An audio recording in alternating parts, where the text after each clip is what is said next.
Si Kakot arestuan mi ti kaso a sexual assault.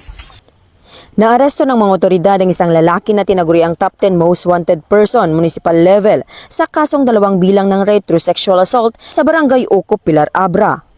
Kinilala ang naarestong sospek na 45 anyos, magsasaka, may kinakasama at residente ng nasabing barangay. Ayon sa ulat, nahuli siya sa bisa ng warrant of arrest na inisyu ni Honorable German F. Ballesteros, presiding judge ng RTC Branch 1 Bangged Abra, kaugnay ng kasong 2 bilang ng rape through sexual assault na kung saan may nirekomendang piyansang nagkakahalaga umano ng 200,000 piso sa bawat bilang ng kaso.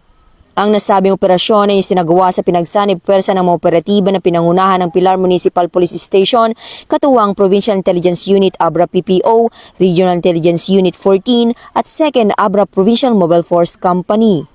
Kasalukuyan nang nasa kustudiya ng Pilar Municipal Police Station ang sospek para sa kaukulang dokumentasyon at wastong disposisyon bago i-turn over sa korte. Ang matagumpay na operasyon ng PNP ay patuloy sa kanilang dedikasyon na sugpuin ang krimen at tiyakin ang pananagutan ng mga lumalabag sa batas, lalo na sa mga kasong may kinalaman sa pang-aabuso at karahasan para sa mas mapayapa at ligtas na komunidad. Mula dito sa Abra Police Provincial Office, ako po ang inyong Police News Network Correspondent, Patrolwoman Maria Ella Garcia, alagad ng batas, tagataguyod ng balitang pulis. Bagong PNP para sa bagong Pilipinas, serbisyong mabilis, tapat at nararamdaman.